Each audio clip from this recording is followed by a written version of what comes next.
सीधा to the point और मुद्दे की बात करते हैं। आज हम डिस्कस करने वाले हैं भारत इलेक्ट्रॉनिक लिमिटेड को लेकर जो बड़ी खबरें आ रही हैं वो क्या है। हम बात करेंगे भारत इलेक्ट्रॉनिक को लेकर क्या बड़ी खबरें आ रही हैं और हिंदुस्तान एरोनॉटिक लिमिटेड को लेकर क्या बड़ी खबरें आ रही हैं। कल मार्केट में क्या रहने वाला है, कौन सी वो बात है जो अब हमें ध्यान रखकर चलनी है। तो आज की वीडियो इस टॉपिक के ऊपर प्रॉपर रहेगी। अब यहाँ पर आप देखिए, जैसा मैं आपको कल ही बता चुका था कि पीएम मोदी निकल चुके हैं इजराइल, और आज पीएम मोदी इजराइल पहुंच चुके हैं। और मैं आपको बताना चाहूंगा, पीएम मोदी के इजराइल पहुंचने से पहले ही दोनों देशों के जो ऑफिशियल्स हैं उन्होंने एफटीए पर पहला राउंड शुरू कर दिया है। बात बहुत इंपॉर्टेंट है, थोड़ा ध्यान से समझना, आपको पूरा खेल समझ में आ जाएगा और आपको क्लियरिटी मिल जाएगी कि अब आगे मार्केट में क्या होगा, कल क्या होगा, ये क्लियरिटी हो जाएगी आपको।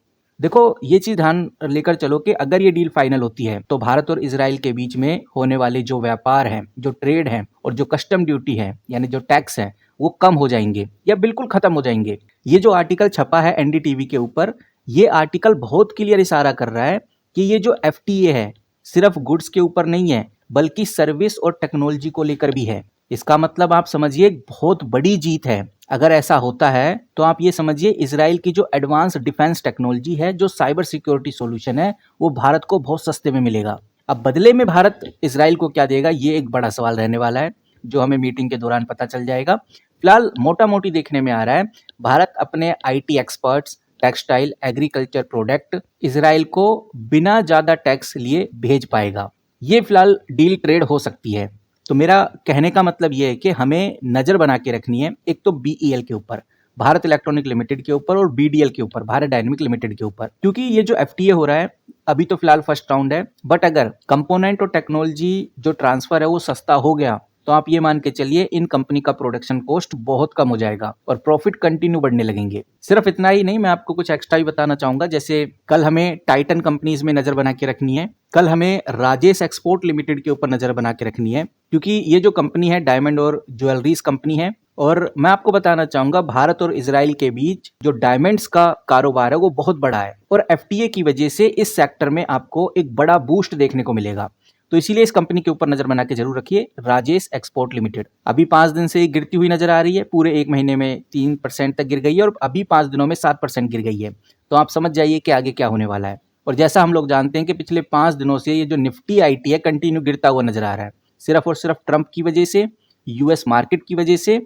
लेकिन अब भारत का जो आईटी सर्विस है उनके लिए इजराइल एक ऐसी कंट्री बन गई है, एक नया मार्केट ओपन हो चुका है, ऐसा हम कह सकते हैं। देखो, मैं अक्सर जब भी वीडियो बनाता हूं तो आपको बता देता हूं कि भाई बेसिकली खबर क्या है और किन किन कंपनीज के ऊपर हमें नजर रखना है, बट उसके बाद मैं आपको ये भी बताता हूं कि मीडिया हाउस क्या कह रहे हैं, न्यूज रिपोर्ट क्या कह रही है, बिकॉज ये समझना जरूरी है कि क्या चीज ओवर हाइप है। और ये बात मैं हर वीडियो में आपको शेयर करता हूँ। पहला तो ओवर हाइप यही है कि भाई तुरंत चीजें साइन हो जाएंगी। अगर आप ये सोच रहे हैं कि मोदी जी जाएंगे एफटीए साइन हो जाएगा, तो रियलिटी ऐसी बिल्कुल भी नहीं है। ये सिर्फ अभी पहला राउंड है और एफटीए जैसे बड़े एग्रीमेंट को फाइनल होने में महीनों और कभी कभार सालों भी लग जाते हैं।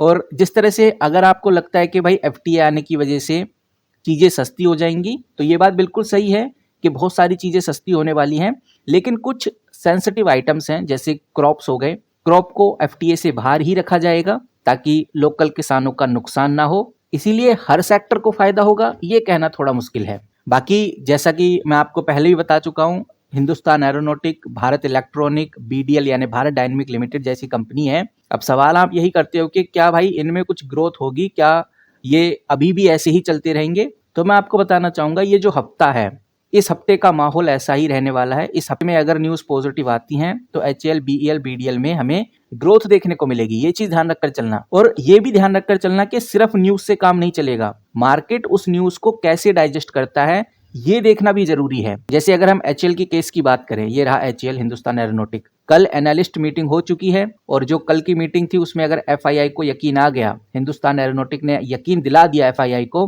कि तेजस MK1 की डिलीवरी टाइम पर हो जाएगी, तो आने वाला दिन यानी कि 25 फरवरी, 26 फरवरी हमको जरूर हिंदुस्तान एरोनॉटिक में एक हलचल देखने को मिलेगी, वो भी पॉजिटिव। और आज आप देख ही सकते हैं एचएल अपने सपोर्ट लेवल पे रहा, यहाँ से रिबाउंड करने की पूरी कोशिश करेगा। और अगर बीईएल की बात करें, भारत इलेक्ट्रॉनिक लिमिटेड, आप अच्छे से जानते हैं 27 फरवरी को कंपनी डिविडेंड अनाउंस करेगी, और जब भी पीएसयू कंपनी, कोई भी पीएसयू कंपनी डिविडेंड देती है तो उसकी वजह से हमें ग्रोथ देखने को मिलती है। म्यूचुअल फंड्स उसमें बड़ी पोजीशन लेते हैं जिसकी वजह से कंपनी में स्टेबिलिटी आती है। 5 दिन से कंपनी 4% डाउन चली गई, पूरे एक महीने में कोई खास ग्रोथ नहीं की है, लेकिन हम कह सकते हैं कि जो खबरें हैं वो बिल्कुल क्लियर इशारा कर रही हैं कि अब टाइम आ गया है फिर से ऊपर जाने का, फिर से प्रॉफिट बुकिंग होगी। वो नॉर्मल है, प्रॉफिट बुकिंग होना, फिर से नीचे आना, ऊपर जाना, ये चीजें नॉर्मल है। और इस हफ्ते इजराइल विजिट की जो ये खबर है, इसका सबसे बड़ा असर आप ये मान के चलिए भारत डायनेमिक लिमिटेड पर पड़ेगा, क्योंकि अगर मिशन सुदर्शन को लेकर कोई बड़ी खबर आई, कोई बड़ा एमओयू आया, तो बीडीएल को लेकर हमें बड़ी ग्रोथ देखने को मिल सकती है। बाकी ये मैं आपको क्लियर करना चाहूंगा, क्योंकि आप लोग कमेंट करते हैं, आप लोग बताते हैं कि भाई ऐसा कुछ नहीं होता, आप कुछ भी बोल देते हो, कुछ भी बता देते हो, लेकिन मैं आपको यहां पर अब क्लियर करना चाहूंगा, न्यूज अच्छी होने के बावजूद भी तेजी तभी आएगी जब खबर के साथ साथ बड़े इंस्टीट्यूशनल एफआईआई डीआईआई एंट्री लेंगे। और वो एंट्री तभी लेते हैं जब उनको अच्छे प्राइस पॉइंट पे वो कंपनी मिल रही हो, यानी नीचे की तरफ हो। और अगर अभी हमें, जब मैं वीडियो क्लोज कर दूं, तो हो सकता है कि अमेरिका से ट्रंप के टैरिफ को लेकर कोई बड़ा नेगेटिव सरप्राइज आ जाए, तो भी इंडियन डिफेंस सेक्टर में कोई खास जो ग्रोथ होने वाली थी वो ग्रोथ नहीं होगी, वो रुक जाएगी, स्टेबिलिटी आ जाएगी। तो ये सारे फैक्टर्स होते हैं जो डिपेंड करते हैं, नो डाउट। लेकिन देखने में तो यही आ रहा है कि इस बार ऐसा नहीं होगा, बिकॉज न्यूज काफी बड़ी है। अब देखते हैं कि भाई आगे क्या सिनेरियो क्रिएट होता है। बट जैसी कोई बड़ी अपडेट आएगी, बड़ी खबर आएगी, आपके साथ सबसे पहले शेयर करूंगा। मिलते हैं किसी नए वीडियो के साथ, तब तक के लिए take care and good bye.